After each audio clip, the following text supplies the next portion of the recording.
प्रभु का धन्यवाद करती हूँ इस सुंदर समय के लिए, संगति के लिए, करुणा और दया के लिए, हर एक आशीष और बरकत के लिए जो उसने हम पर दी है।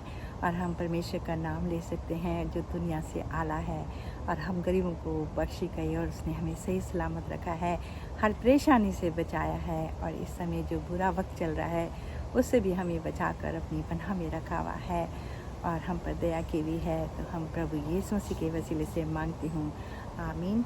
आज हम बात करेंगे उत्पत्ति की किताब से, और दूसरा चैप्टर, और 4 से 20 तक आप पढ़ सकते हैं और ज़रूर पढ़िए ताकि आप उसको अच्छे से समझ सकें। तो ये पार्ट 2 है उत्पत्ति की किताब से। और यहाँ पर परमेश्वर ने पहले तो पृथ्वी को बनाया, और आकाश में जो तारे हैं, सूर्य है, चाँद है और जो भी है उन्होंने उसको बनाया। और पृथ्वी पर उन्होंने समुद्र को बनाया और पृथ्वी को बनाया हमारे रहने के लिए। और 6 दिन तक वो ये काम करते रहे और 7वें दिन उन्होंने आराम किया। और फिर बाद में उन्होंने नर और नारी को भी बनाया, और नर को आदम कहा और नारी को हव्वा कहा। इसीलिए हम कहते हैं आदम और हव्वा कि हम लोग सब मनुष्य उनमें से ही पैदा हुए हैं, क्योंकि पृथ्वी पर कोई भी पहले मनुष्य नहीं था और परमेश्वर ने उनको बनाया। तो हमें ये बात बाइबल से पता चलती है, और बाइबल में सारी जितनी भी बातें लिखी हैं ये परमेश्वर के मुंह की बातें हैं और सच्चे वचन हैं। और जो भी इन पर विश्वास लाता है परमेश्वर उनको बहुत सारी आशीष देते हैं और अपना बेटा और बेटी बनाते हैं, और अनंत जीवन देने के लिए भी वो तैयार हैं। तो परमेश्वर ने किस तरह से मनुष्य को बनाया, जो जिस पृथ्वी पर हम रहते हैं उस पर मिट्टी भी पाई जाती है, और मिट्टी को उन्होंने लिया और उसमें पानी मिलाया और एक शरीर को उन्होंने बना दिया, और उसके नथनों में उन्होंने अपनी सांस फूंक दी, डाल दी, और जो मनुष्य था वो जिंदा मनुष्य बन गया। और उसके लिए उन्होंने पहले एक अदन का वाटिका बनाई, यानी अदन का एक बगीचा बनाया जहाँ पे फरात नदी और बहुत सारी नदियाँ बहती हैं। और उस बगीचे में उन्होंने तरह तरह के फल भी लगाए और 2 पेड़ भी लगाए, और एक तो उन्होंने कहा कि ये जीवन का पेड़ है, और एक कहा ये बुरे और अच्छे का, इस फल को खाने से ज्ञान मिलता है। और उन्होंने आदम को वहाँ पहुँचा दिया, और आदम से वो शाम के समय मिलने आते थे, और आदम अकेला था तो उनको अच्छा नहीं लगा और उन्होंने आदम के लिए एक नारी को भी बनाया जिस तरह से आदम को बनाया। और आदम को उन्होंने गहरी नींद में डाल दिया, और उसी तरह मिट्टी को खोला और एक नारी को बनाया, और उसको आदम ने हव्वा कहा। और नारी में भी उन्होंने अपना सांस भर दिया, और आदम की एक पसली निकाल कर नारी के अंदर डाल दी, और उसको वो भी जिंदा हो गई, और उसको भी अदन के बगीचे में छोड़ दिया। और शाम के समय परमेश्वर उनसे मिलने आते थे और उनसे बात करते थे। और बाइबल से ही हमें पता चलता है कि अदन का जो बगीचा था बहुत ही सुंदर था, और परमेश्वर वहाँ पर अपना बसेरा करते थे, और आदम और हव्वा वहाँ रहते थे। तो इस तरह से परमेश्वर ने मनुष्यों का निर्माण किया, और ये बात हमें बाइबल से पता चलती है। और जो पुराना सांप है और जितने भी जानवर थे पालतू और घरेलू, उनके नाम आदम ने रखे, और सांप का नाम भी आदम ने दिया। और सांप जो सबसे खतरनाक रेंगने वाला जानवर है, और मनुष्य की एड़ी को वो हमेशा डसता है, और मनुष्य अपनी एड़ी से उसको मारता है। एक दिन वो नारी के पास आता है और कहता है, तूने ये जो पेड़ हैं परमेश्वर ने बनाए हैं, क्या इनका फल तूने खाया है? तो जो आदम की पत्नी होती है वो कहती है, हम इसको नहीं खा सकते हैं, क्योंकि हमें परमेश्वर यहोवा ने मना किया है। अगर हम इसको खाएंगे तो परमेश्वर यहोवा कहते हैं हम निश्चित मर जाएंगे, इसलिए हम उनको नहीं छूते हैं। तो सांप उनको औरत को अपने भरमा देता है और कहता है, ये परमेश्वर ने जो तुम्हें कहा है ऐसा नहीं होगा, इसको खाने से ही तुम्हें समझ आएगी और अच्छे और बुरा क्या होता है वो तुम्हें पता चलेगा। और सांप जो था, इसको हम इब्लिस शैतान भी कहते हैं, और ये पुराना वाला ही सांप है। इसीलिए बाइबल में कई जगह लिखा है कि इसने आदम और हव्वा को भी भरमाया था, और प्रभु यीशु मसीह को भी इसने परीक्षा में डाला था, और इसके पास बहुत सारे पृथ्वी पर अधिकार हैं। और सांप की बात सुनकर जो आदम की पत्नी होती है वो उस फल को तोड़ लेती है, और जब खाने में बहुत ही स्वादिष्ट होता है, और वो बचा हुआ फल अपने पति को भी देती है और पति भी खाता है, और फिर उनको दोनों को अच्छे और बुरे का ज्ञान आ जाता है, और वो डरने लगते हैं। वो देखते हैं कि हम तो नंगे हैं और हमारे शरीर पे कुछ नहीं है, और वो पत्तों को तोड़कर अपने आप को उसके अंदर छुपा लेते हैं और पेड़ में छिप जाते हैं। और परमेश्वर जिस तरह से शाम को आते हैं और वो आदम को पुकारते हैं, आदम तो कहाँ है, मेरे सामने आ, लेकिन वो नहीं आते हैं और शर्म करने लगते हैं।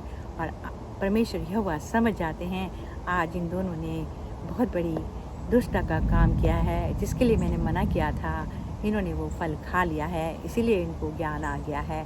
और परमेश्वर कहते हैं, क्या तू आदम तूने ये फल खा लिया है? तो उनकी पत्नी बोलती है, हाँ परमेश्वर यहोवा, जो सांप यहाँ आता था उसने मुझे बरगलाया और ये फल मैंने खाया है, और फल खाया है, और मैंने अपने पति को भी इसको खिलाया है। और आदम भी कहता है, जो पत्नी तूने मुझे दी थी उसी ने मुझे ये फल दिया है। और परमेश्वर यहोवा कहते हैं, तुम दोनों ने ही पाप किया है, और तुम अब इसके लायक नहीं कि जो बगीचा मैंने तुम्हारे लिए बनाया है अदन का, तुम उसमें रह सको।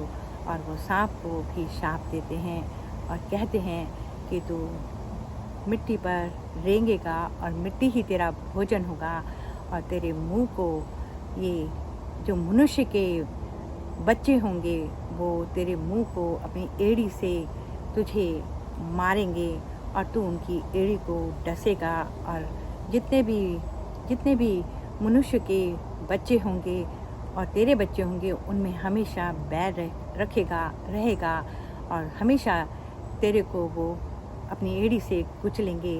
और औरत को वो कहते हैं, हे नारी, तूने पाप किया है, इसलिए तू भी बड़े कष्टों से अपनी बच्चों को पैदा करेगी, और तेरे दर्द को मैं इतना बढ़ा दूंगा कि दर्द में तू बहुत ही दुखी होगी, और जब तू बच्चे को जन्म देगी और उस बच्चे को तू बड़ा करेगी, ये तेरी पाप की सज़ा है। और आदम को कहते हैं, तूने मेरा कहना नहीं माना है और नहीं सुना है, और तूने अपनी पत्नी की बात को सुना है, और तू भी जो भूमि तेरे को दी गई है उस पर तू खेती करेगा, और बड़ी मेहनत से तू इस पर अपनी अनाज लगाएगा, और ये खेती तुझे कांटे भी इसमें उगेंगे, वो भी तेरे को अलग करने होंगे, और जब तक तेरा माथे से एड़ी तक पसीना नहीं बहाएगा तब तक तू रोटी नहीं खाएगा। और सबको तीनों को वो कहते हैं, तुम्हारे पाप की जो तुमने की है ये उसकी मजदूरी है। और आदम और हव्वा को उस आदम के बगीचे से निकाल देते हैं, और वहाँ पर स्वर्गदूतों को पहरा बिठा देते हैं, कोई अंदर नहीं जा सकता है। और फिर वो जो जीवन का पेड़ था वो भी वहीं पर था, और वो कहते हैं कि हम इसमें किसी को नहीं आने देंगे, ऐसा ना हो कि ये मनुष्य इस पेड़ के फल को भी खा लें और हमेशा की ज़िंदगी इनको भी मिल जाए। और वहाँ उस दिन से आदम हव्वा के लिए वो रास्ता बंद हो जाता है, और आदम जो है वो खेती बाड़ी करता है और अपनी मेहनत से जो फसल उगाता है उसी में से वो रोटी खाता है। और उसी के नारी के द्वारा ये पाप धरती पर आया, और पाप के कारण ही मनुष्य पैदा हुए, और पाप से ही ये धरती भर चुकी है। और आज भी पुराना सांप जो है वो धरती पर उसका एक बड़ा सिंहासन है। जब हम प्रकाशित वाक्य को पढ़ते हैं तब हमें पता चलता है कि वो बड़े अधिकार से इस पृथ्वी पर रहता है, क्योंकि अभी परमेश्वर का राज्य इस पृथ्वी पर नहीं आया है। और हम सब उसके राज्य लाने में, हम सब उसके जो प्रचार है जो बाइबल का, अगर हम लोगों को बताएंगे तो सारी दुनिया में ये प्रचार किया जाएगा और लोगों तक पहुंचेगा, और तभी प्रभु यीशु मसीह का भी आना होगा। क्योंकि बाइबल से ही हमें पता चलता है, जब तक सब जगहों पे प्रचार नहीं होगा तब तक प्रभु यीशु मसीह का आना नहीं होगा। तो आपको भी और मुझे भी ये काम दिया है परमेश्वर ने कि हम उसकी आज्ञाओं को माने, तोड़े नहीं, और वो जब हम आज्ञा मानेंगे तो वो हमारे साथ चलेगा और हमारे को राह दिखाएगा। और बाइबल से हमें पता चलता है कि वो सदैव हमारे साथ रहते हैं। तो मनुष्य को भी और जो नारी है उसको भी परमेश्वर ने बनाया है, और हमने अपने पापों से ही इसको पृथ्वी को भर दिया है। और बाइबल में एक और बात लिखी है कि परमेश्वर यहोवा कहते हैं, नर और नारी को तू अपने परिवार वालों को छोड़ देगा और इस नारी के साथ रहेगा और तुम दोनों एक तन होंगे।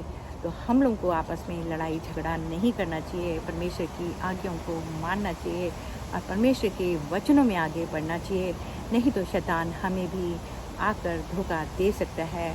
और अगर हमारे पास वचन होंगे, जैसे प्रभु यीशु मसीह के पास वचन थे तो उन्होंने शैतान को हराया था, और वचनों से ही परमेश्वर के जो सच्चे वचन हैं जो बाइबल में लिखे हैं उससे हम शैतान को हरा सकते हैं।